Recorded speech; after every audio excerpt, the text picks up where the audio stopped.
ಮಾಡ್ತಾ ಇದ್ದೀರಿ. ನಮ್ಮ ಏನು ಸ್ವಾರ್ಥಕ್ಕೆ ನಾವು ಕೆಲಸವನ್ನ ಮಾಡ್ಕೊಂಡು ಹೋಗುದಿಲ್ಲ. ದೇವರು ನಮಗೆ ಶಕ್ತಿಯನ್ನ ಕೊಟ್ಟಿದ್ದಾರೆ, ಎಲ್ಲ ತರದ ಯುಕ್ತಿಯನ್ನ ಕೊಟ್ಟಿದ್ದಾರೆ. ಬೇಕಾದಷ್ಟು ಜನ ಅನೇಕ ಸಮಸ್ಯೆಗಳು, ತೊಂದರೆಗಳು, ಕೇಸನ್ನ, ಸಾವಿರಾರು ಕೇಸನ್ನ ನಮ್ಮ ವಿರೋಧ ಪಕ್ಷದವರು ನಮ್ಮ ಮೇಲೆ ಹಾಕ್ಸ್ಲಿಕ್ಕೆ ಪ್ರಯತ್ನವನ್ನು ಮಾಡಿರ್ಬೋದು. ಆದರೆ ಈ ತಾಯಿ ಕಬ್ಬಾಳಮ್ಮ ನಮ್ಮನ್ನ ಎಲ್ಲ ತರದವನ್ನ, ಈ ದುಃಖವನ್ನ ದೂರ ಮಾಡುವಂತ ದೇವಿ, ಈ ದರಿದ್ರವನ್ನ ದೂರ ಮಾಡುವಂತ ದೇವಿ, ಎಲ್ಲ ಕಷ್ಟಗಳನ್ನ ದೂರ ಮಾಡುವಂತ ದೇವಿ. ಇವತ್ತು ನಿಮ್ಮ ಮೇಲೆ ಕೂಡ ಯಾವುದೇ ಸರ್ಕಾರದವರು ಏನೇ ಪ್ರಯತ್ನವನ್ನ ಮಾಡಲಿ, ಯಾವುದೇ ಪಕ್ಷವನ್ನ ಏನೇನು ಮಾಡಲಿ, ಇವತ್ತು ಬಂದು ಈ ತಾಯಿಯ ಸೇವೆಯನ್ನ ತಾವು ಮಾಡಿದ್ದೀರಿ. ನಿಮ್ಗೆ ಎಲ್ಲ ತರದ ಶಕ್ತಿಯನ್ನ, ಅವರ ಸರ್ವನಾಶ ಮಾಡುವಂತ ಶಕ್ತಿಯನ್ನ ಈ ತಾಯಿ ಕೊಡ್ತಾಳೆ ಅನ್ನೋ ಆತ್ಮವಿಶ್ವಾಸ ಇವತ್ತು ನನಗಿದೆ.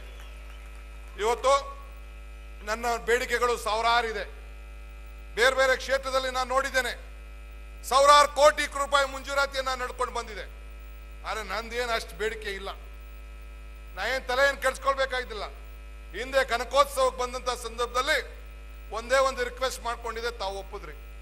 ಒಂದು ಕನಕಪುರ ತಾಲೂಕಿಗೆ ಒಂದು ಮೆಡಿಕಲ್ ಕಾಲೇಜ್ ಕೊಡಬೇಕು ಅಂತ ಮನವಿ ಮಾಡ್ಕೊಂಡಿದ್ದೇನೆ. ಈ ಬಜೆಟ್ ಅಲ್ಲಿ ತಾವು ಕೊಡ್ತೀವಿ ಅಂತ, ಓದ್ ಬಜೆಟ್ ಆಲಿಲ್ಲ, ಈ ಬಜೆಟ್ ಅಲ್ಲಿ ಕೊಡ್ತೀವಿ ಅಂತ ತಾವು ಹೇಳ್ತೀರಿ. ಅದನ್ನ ಮಾಡ್ಕೊಟ್ರೆ ಒಂದು ಮೆಡಿಕಲ್, ಜಿಲ್ಲೆಗೆ ಒಂದು ಮೆಡಿಕಲ್ ಕಾಲೇಜು, ಯೂನಿವರ್ಸಿಟಿ ಬರ್ತಾ ಇದೆ ರಾಮನಗರದಲ್ಲಿ. ಅದನ್ನ ಕಾರ್ಯರೂಪಕ್ಕೆ ನಾವು ತರಬೇಕಾಗ್ತದೆ. ಕುಮಾರಸ್ವಾಮಿ ಅವ್ರ ಕೆಲ ಕಾರ್ಯರೂಪಕ್ಕೆ ತರಕ್ ಆಗ್ಲಿಲ್ಲ.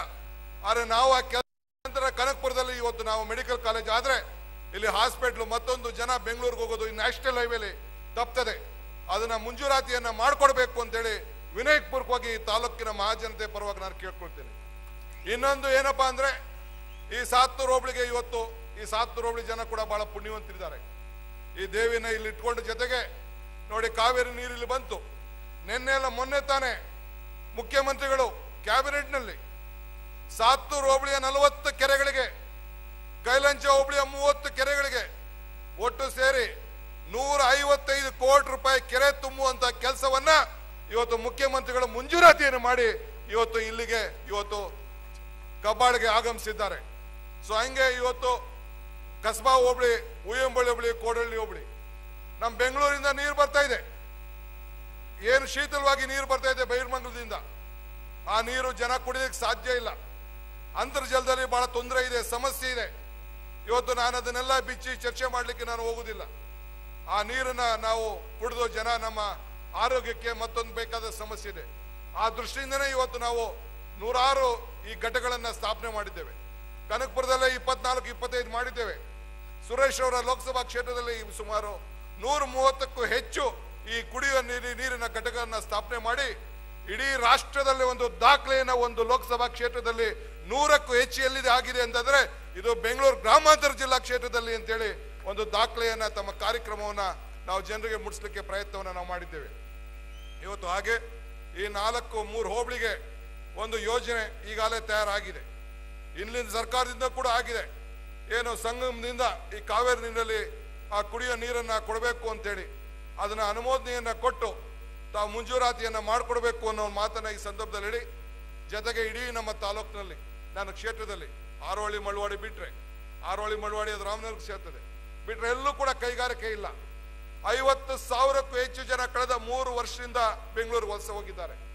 ಬರೀ ತಂದೆ ತಾಯಿಂದಿರಿದ್ದಾರೆ, ಇಲ್ಲಿ ಯಾರು ಯುವಕರಿಲ್ಲ, ಉದ್ಯೋಗಕ್ಕೋಸ್ಕರ ಕಷ್ಟಪಡ್ತಾ ಇದ್ದಾರೆ. ಈಗಾಗಲೇ ನಮ್ಮ ಅರಣ್ಯ ಇಲಾಖೆಯವರು ಏನು ಒಂದು ನಮ್ಮ ಕಾವೇರಿ ವನ್ಯಜೀವಿ ಯೋಜನೆ ಅಡಿಯಲ್ಲಿ ಇಲ್ಲಿ ಯಾರು ಕೂಡ ಒಂದು ಫ್ಯಾಕ್ಟರಿ ಮಾಡ್ಲಿಕ್ಕೆ ಒಂದು ಅವಕಾಶ ಇಲ್ಲ, ಕಲ್ಲು ಹೊಡಿಲಿಕ್ಕೂ ಒಂದು ಅವಕಾಶ ಇಲ್ಲ. ಸಣ್ಣ ಪಣ್ಣ ಜಮೀನಲ್ಲಿ ಕ್ವಾರಿಗಳು ಮಡಿಕೊಂಡಿದ್ದಾರೆ, ಅವರು ಕೂಡ ಇದು ಮಾಡ್ಲಿಕ್ಕೆ ಇದಿಲ್ಲ.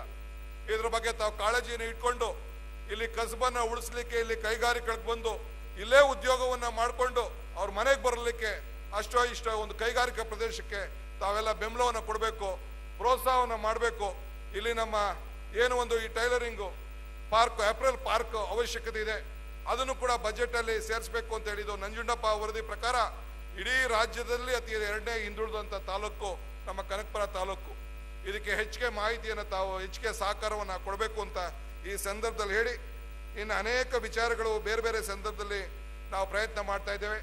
ಇವತ್ತು ನಮ್ಮ ತಾಲೂಕು ಅತಿ ಹೆಚ್ಚು ಪೆನ್ಷನ್ನು ಇಲ್ಲಿ ಸರ್ವೆ ಮಾಡಿ ನಮ್ಮದೇ ಆದಂಥ ರೀತಿಯಲ್ಲಿ ಸುಮಾರು 100 ಜನ ಕಾರ್ಯಕರ್ತರು ಎಲ್ಲ ಇವತ್ತು ಕೆಲಸವನ್ನು ಮಾಡಿಕೊಂಡು ಪ್ರತಿ ಮನೆಗೂ ಹೋಗಿ ಯಾರ್ಯಾರು ಅರ್ಹರಿದ್ದಾರೆ ಅವರೆಲ್ಲ ಪೆನ್ಷನ್ ಕೊಟ್ಕೊಂಡು ಇವತ್ತು ನಮ್ಮ ತಾಲೂಕಲ್ಲಿ ಅತಿ ಹೆಚ್ಚು ಪೆನ್ಷನ್ ಇವತ್ತು ಇಲ್ಲಿ ಸಿಗ್ತಾ ಇದೆ. ನಮ್ಮದೇ ಆದಂಥ ರೀತಿಯಲ್ಲಿ ಈ ಕ್ಷೇತ್ರದಲ್ಲಿ ಸೇವೆಯನ್ನು ಮಾಡಿಕೊಂಡು ಜನರಿಗೆ ನಾವು ಕೆಲಸವನ್ನು ಮಾಡ್ಕೊಂಡು ಬರ್ತಾ ಇದ್ದೇವೆ. ಇದಕ್ಕೆ ಸರ್ಕಾರದ ಪ್ರೋತ್ಸಾಹ, ಜನರ ವಿಶ್ವಾಸ ಇದಕ್ಕೆ ಬಹಳ ಮುಖ್ಯ ಇದೆ. ಇದನ್ನು ತಾವೆಲ್ಲ ಇದಕ್ಕೆ ಸಹಕಾರವನ್ನು ಕೊಡಬೇಕು ಅಂತ ಈ ಸಂದರ್ಭದಲ್ಲಿ ಹೇಳಿ, ಇವತ್ತು ಎಲ್ಲ ಹಿರಿಯರು ಈ ಕಾರ್ಯಕ್ರಮ ನಡೆಸಿದೀವಿ ಅಂದ್ರೆ ಅಷ್ಟು ಸುಲಭ ಅಲ್ಲ. ಇದು ಜನರೇ ನಿಂತ್ಕೊಂಡು ಮಾಡಿದಂತ ಕಾರ್ಯಕ್ರಮ. ಪ್ರತಿಯೊಬ್ಬರು ಒಂದೊಂದು ಜವಾಬ್ದಾರಿಯನ್ನು ವಹಿಸ್ಕೊಂಡಿದ್ದಾರೆ. ಪ್ರತಿ 7 ಹಳ್ಳಿಯವರು ಕೂಡ ನಾವು ಊಟ ಹಾಕ್ತೀವಿ ಅಂತ ಹೇಳಿದ್ರು. ನಂದೇನಿದ್ರಲ್ಲಿ ದುಡ್ಡೇನಿಲ್ಲ, ಇಲ್ಲಿ ಬಸ್ಗೊಂದು ಬಿಟ್ರೆ ನಂದೇನು ಸ್ವಂತ ಏನಿಲ್ಲ. ಎಲ್ಲ ಜನರು, ನಮ್ಮ ಮುಖಂಡರು, ನಮ್ಮ ಕಾರ್ಯಕರ್ತರು ಎಲ್ಲ ಕೂಡ ಇವತ್ತು ಇಡೀ ತಾಲೂಕಿನ ಜನತೆ ಜವಾಬ್ದಾರಿಯನ್ನು ತೆಗೆದುಕೊಂಡಿದ್ದಾರೆ. ಮುನ್ಸಿಪಾಲಿಟಿ ಅವರು ಇಲ್ಲಿ ಬಂದಿದ್ದಾರೆ. ಕನಕಪುರ ಹೆಡ್ ಕ್ವಾರ್ಟರ್ಸ್ ಒಂದು ಒಳ್ಳೆ ಗೌರ್ಮೆಂಟ್ ಬಿಲ್ಡಿಂಗ್ ಇಲ್ಲ, ಅದಕ್ಕೂ ಒಂದು ಒಳ್ಳೆ ರೆವಿನ್ಯೂ ಬಿಲ್ಡಿಂಗು, ಇದು ಮಿನಿ ವಿಧಾನಸೌಧನೋ ಯಾವುದೋ ಒಂದು ದೊಡ್ಡ ಬಿಲ್ಡಿಂಗು ಎದುರು ಕಾಣುವಂತ ಒಂದು ಕಟ್ಟಡವನ್ನು ತಾವು ಕಟ್ಟಬೇಕು. ಇವತ್ತು ಜಾರ್ ಸಾಹೇಬರು ಇಲ್ಲಿ ಬಂದು ನಮ್ಮ ಸ್ಪೆಷಲ್ ಆಗಿ ಕನಕಪುರಕ್ಕೆ ಅವರು ಮಂತ್ರಿ ಆದ್ಮೇಲೆ, ಜಿಲ್ಲಾ ಸಚಿವರು ಆದ್ಮೇಲೆ ನಮ್ಗೆ ಇವತ್ತು ಟ್ರಾಫಿಕ್ ಪೊಲೀಸ್ ಬಹಳ ಇಲ್ಲಿ ಅವಶ್ಯಕತೆ ಇತ್ತು. ನ್ಯಾಷನಲ್ ಹೈವೇ ಅದನ್ನು ಕೂಡ ಇವತ್ತು ಮಂಜೂರು ಮಾಡಿ ಇವತ್ತು ಒಂದು ಕಟ್ಟಡವನ್ನ, ನೂತನವಾಗಿ ಕಟ್ಟಡಕ್ಕೆ ಒಂದು ಉದ್ಘಾಟನೆಯನ್ನು ಕೂಡ ಅವರು ಇವತ್ತು ಈ ಸಂದರ್ಭದಲ್ಲಿ ಮಾಡಿದ್ದಾರೆ. ಒಳ್ಳೆ ಆಡಳಿತ ಇವತ್ತಿದೆ. ಜಿಲ್ಲಾ ಅಧಿಕಾರಿಗಳಿರ್ಬೋದು, ಪೊಲೀಸ್ ಅಧಿಕಾರಿಗಳಿರ್ಬೋದು, ನಮ್ಮ ತಾಲೂಕು ಮಟ್ಟದ ಅಧಿಕಾರಿಗಳಿರ್ಬೋದು, ನಿಜವಾಗ್ಲೂ ಬಹಳ ಹೆಮ್ಮೆಯಿಂದ ನಾನು ಈ ಸಂದರ್ಭದಲ್ಲಿ ಹೇಳಲಿಕ್ಕೆ ಬಯಸ್ತೇನೆ. ಬಹಳ ಪ್ರಾಮಾಣಿಕವಾಗಿ ಕೆಲಸವನ್ನ ಎಲ್ಲ ಜಿಲ್ಲಾ ಪಂಚಾಯತಿಯಿಂದ ಹಿಡಿದು, ನಮ್ಮ ಜಿಲ್ಲಾ ಪಂಚಾಯತಿ ನಮ್ಮ ವಶದಲ್ಲಿ ಇವತ್ತಿದೆ, ತಾಲೂಕ್ ಪಂಚಾಯತಿ ನಮ್ಮ ವಶದಲ್ಲಿದೆ, ಮುನ್ಸಿಪಾಲಿಟಿ ನಮ್ಮ ವಶದಲ್ಲಿದೆ. ಇಡೀ ಜಿಲ್ಲೆಯಲ್ಲಿ ರಾಮನಗರ ತಾಲೂಕ್ ಪಂಚಾಯತಿಯಿಂದ ಹಿಡಿದು, ಜಿಲ್ಲಾ ಪಂಚಾಯತಿಯಿಂದ ಹಿಡಿದು ಎಲ್ಲ ಮುನ್ಸಿಪಾಲಿಟಿಗಳು ಕೂಡ ಇವತ್ತು ಕಾಂಗ್ರೆಸ್ ಪಕ್ಷದಲ್ಲಿ ಇದ್ಕೊಂಡು ಜನರ ಸೇವೆಯನ್ನ, ತಮ್ಮ ಕಾರ್ಯಕ್ರಮಗಳನ್ನ ಜನರಿಗೆ ಮುಟ್ಟಿಸುವಂತ ಕೆಲಸವನ್ನ ನಾವು ಮಾಡ್ತಾ ಇದೀವಿ. ಒಂದೊಂದೇ ಕಾರ್ಯಕ್ರಮನ ನಾನು ಬಿಡಿಸಿ ಮಾತಾಡೋದು ಬಹಳ ಹೆಚ್ಚಿಗೆ ಆಗ್ತದೆ. ಆದ್ರಿಂದ ಈ ಸಂದರ್ಭದಲ್ಲಿ ಹೆಚ್ಚಿಗೆ ಹೇಳಿದೆ, 2 ಡಿಮ್ಯಾಂಡ್ ಮುಖ್ಯಮಂತ್ರಿಗಳಿಗೆ ಇಟ್ಟಿರೋದು ನಾನು. ಒಂದು ಹಾಸ್ಪಿಟ್ಲು, ಇನ್ನೊಂದು ಕುಡಿಯೋ ನೀರು.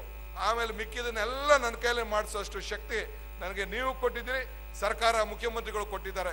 ಇವೆರಡು ಕೆಲಸವನ್ನು ಮಾಡಬೇಕು ಅಂತೇಳಿ ಇವತ್ತು ನಮ್ಮ ಈ ಒಂದು ದೊಡ್ಡ ಕಾರ್ಯಕ್ರಮಕ್ಕೆ ಪವಿತ್ರವಾದಂಥ ಪೂಜ್ಯ ಎಲ್ಲ ಸ್ವಾಮೀಜಿಗಳು ಎಷ್ಟೇ ಕೆಲಸ ಕಾರ್ಯ ಇದ್ರು ಕೂಡ ಬಂದು ನಿಮ್ಗೆ ಆಶೀರ್ವಾದ ಮಾಡಬೇಕು, ದೇವಿಯ ದರ್ಶನವನ್ನು ಪಡಿಬೇಕು, ನಮ್ಗೆ ಆಶೀರ್ವಾದ ಮಾಡಬೇಕು, ಸರ್ಕಾರಕ್ಕೆ ಆಶೀರ್ವಾದ ಮಾಡಬೇಕು ಅಂತೇಳಿ ಬಂದಿದ್ದಾರೆ.